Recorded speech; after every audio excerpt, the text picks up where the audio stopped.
అసలు ఈ victory day ఎందుకు చేసింది చైనా? చైనా చేసే ప్రతి చర్య వెనకాల ఒక సింబాలిజం కూడా ఉంటుంది, ఒక కసి ఉంటుంది, ఒక రివెంజ్ ఉంటుంది.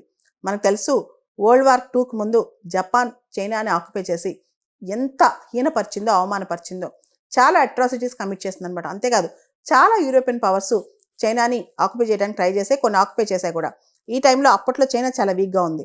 ఇప్పుడు మా మైట్ చూడండి, మా బలం చూడండి అని చెప్పి ఇప్పుడు చైనాకి చూపిస్తుంది అనమాట.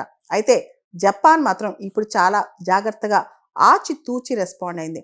నేను ఒక పీస్ లవింగ్ నేషన్, ఎప్పుడు కూడా యుద్ధం చేయను, వార్ అనేది నేను రిపీట్ చేయను అని చెప్పి జపాన్ దీనికి రెస్పాన్స్ ఇచ్చిందనమాట. అయితే ఇప్పుడు మనం ప్రత్యేకంగా చెప్పుకోవాల్సింది నార్త్ కొరియా, రష్యా, చైనా ఎలా దగ్గరకు వచ్చాయి. ఇంతకుముందు రష్యా పక్కన చిన్నపిల్లోళ్ళ చైనా ఉండేది, ఇప్పుడు అలా కాదు.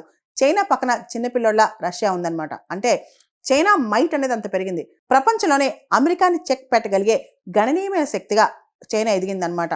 చైనా మిలిటరీ పవర్ కావచ్చు, ఎకనామిక్ స్ట్రెంత్ కావచ్చు, రెసిలియన్స్ కావచ్చు, మనం చూస్తే కనుక చైనా చేసి చూపించింది అనే విధంగా తన మిలిటరీ స్ట్రెంత్ను రిఫ్లెక్ట్ చేసిందనమాట. ఇదంతా కూడా చైనా ఒక సూపర్ పవర్లా ఎలా ఎదుగుతుంది, ఒక ఆటోక్రాటిక్ వరల్డ్కు లీడర్లా ఎలా ఎదుగుతుంది, ఒక అదర్ వరల్డ్ను చైనా ఎలా నిర్దేశిస్తుంది, ఇదంతా చూస్తే ప్రపంచంలోనే చైనా ఒక బలమైన శక్తిగా, అమెరికాని ఎదుర్కోగలిగే శక్తిగా ఎదుగుతుందని మనకు అర్థమవుతుంది.